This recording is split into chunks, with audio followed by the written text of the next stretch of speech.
Next on Worcester News Tonight, a private high school will be open Friday after threatening letters forced it to close. Police are investigating. Plus, a Worcester man faces a judge after he's found with more than 50 pounds of marijuana in the woods.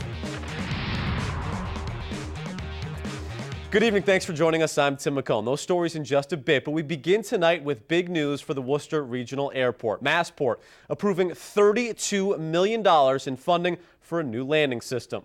The Cat 3 landing system will allow aircrafts to land in pretty much all types of weather below the current ceiling height of 200 feet and less than 1,800 foot of runway visibility.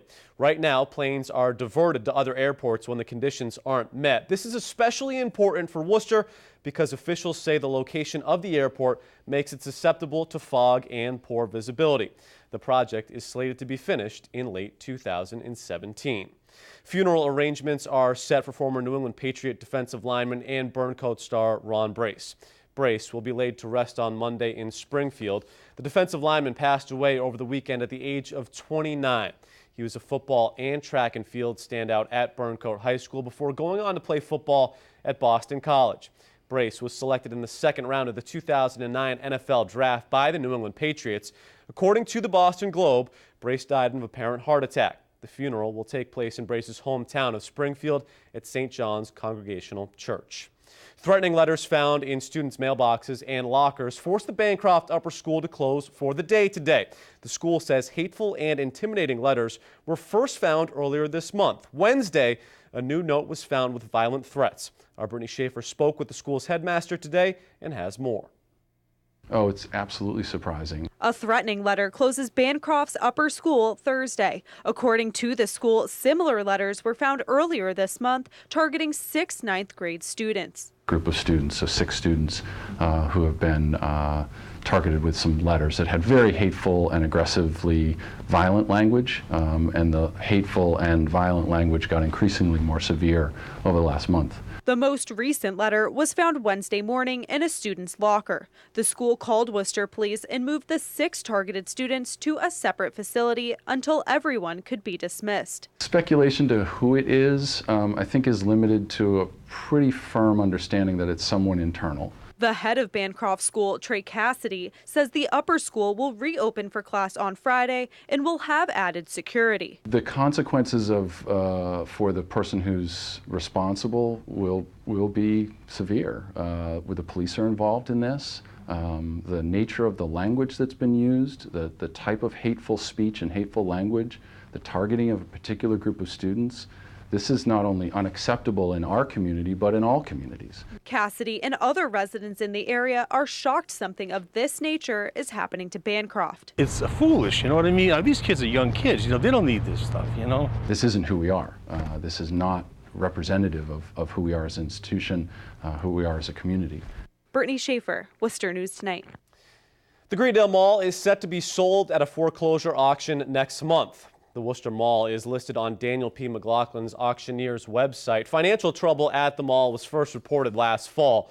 The mall was built back in 1987. It's a total of 309,000 square feet with 1,514 parking spaces outside. The auction is scheduled for May 26th at 11 a.m. at the mall property.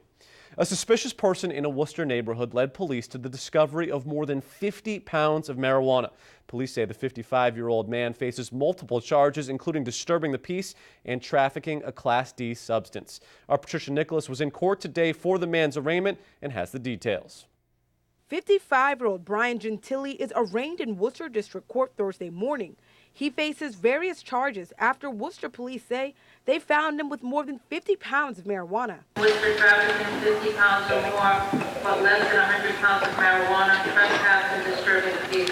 Worcester police say they were not called initially to Granite Street for Gentili, but rather to check on an open door in a vacant home. Just about to clear when a concerned neighbor came up to the officers and explained to them that there was a man in the back of their yard walking around and acting suspicious. Police say another neighbor said they yelled at the suspicious man, and the man then became vulgar and threatened them.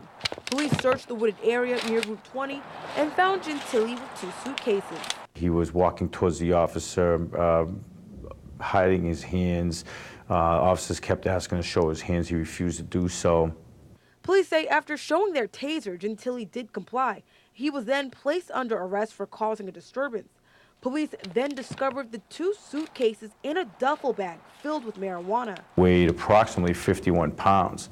Now, 51 pounds of marijuana, there's a range in price, but the average price for that weight is probably roughly around $130,000 street value. Some residents today say they weren't surprised by the quantity of the drug, saying marijuana as well as other drugs are prevalent in the city.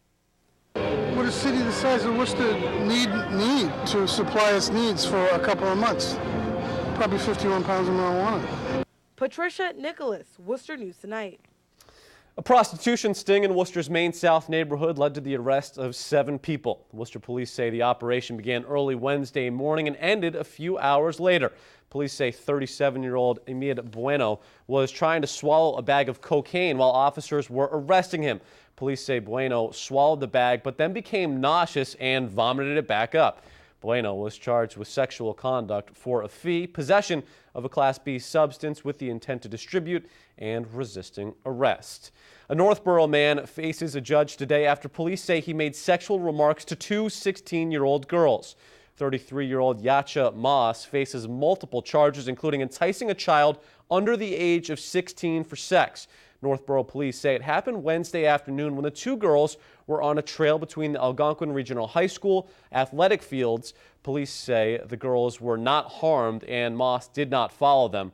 Police located Moss at his house. A judge ordered him held on $10,000 bail, and if released, he is not to have any contact with anyone under the age of 18. Worcester has a new water system at Hope Cemetery. Crews have spent the past year putting in 36 new spigots throughout the cemetery. The city partnered with the Friends of Hope Cemetery group to raise $500,000 for the cemetery. City officials were at the cemetery today for a short ceremony to mark the project's completion. Spending anywhere from 4, 5, 6 hours a day filling water barrels, and with this system now, it's flawless. People can go up, push the button down.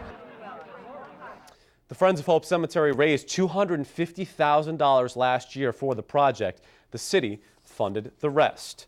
Worcester Academy honors 2 former standout athletes at their annual varsity club dinner Thursday night. Dr. Daniela Foss of the class of 2000 and Michael Wilhelm from the class of 86 were honored. Foss was a letter winner in swimming, soccer, and softball while at Worcester Academy. She's now an instructor of mechanical engineering with Harvard and MIT. Wilhelm was the star on the basketball court and also participated in track and field during his time at Worcester Academy. He's now an assistant coach with the Chicago Bulls. Athletic Director Edward Riley says both Foss and Wilhelm exemplify what they teach at Worcester Academy. Small community like Worcester Academy, we take a lot of pride in all the accomplishments of our students, be it athletics or arts or music or drama, but this is a special night for us, and it's really the highlight of our academic year because of the impact that former greats have to our current student athletes. The awards have taken place nearly every year since 1965. Students at Becker College had a chance Thursday to meet with potential employers. The meeting was for the school's senior game and interactive media design program. Employers like Hasbro and Rockstar New England got to see students' digital and mobile games. The career event provided quiet space where students could speak with employers about future career opportunities. Students say the event was beneficial. In our industry, some college students, a lot of us very socially awkward. We haven't really gotten out a lot. So having school-hosted networking events is a really great opportunity for us to get out and talk to people and show off what we're doing. About 100 students attended today's event. The state Senate overwhelmingly passes a bill on tobacco sales Thursday. It would make 21 the minimum age to buy tobacco products. The legislation is similar to a move already being considered here in Worcester. Our Andy Madison has more. Should the age to legally buy cigarettes change to 21? It's a question state lawmakers are considering. The topic is one Worcester City councilors are familiar with. Without further ado, I want Councilor Sarai Rivera says it fits with the city's goal of being healthier. If we can prevent targeting, getting folks addicted at a young age to nicotine, it could be, it's lifelong. The state Senate will vote on whether to make the age 21 across the state. Worcester is one of several cities already considering doing the same. 21 is a new 18. In an effort to decrease the health risk of tobacco and nicotine addiction. The move would affect mostly college students. Those we spoke with feel it should be their choice. I think it should be something that's discouraged, but I don't think it should be dictated to the people what you can or cannot put into your body. I mean, they definitely know it's not good for them. They're just choosing to do it anyway, so that's their problem. While acknowledging there is more information about the dangers of tobacco use now than there was 20 years ago. A couple of my friends have asthma. I used to have asthma, so I never wanted to risk it smoking. Andy Madison,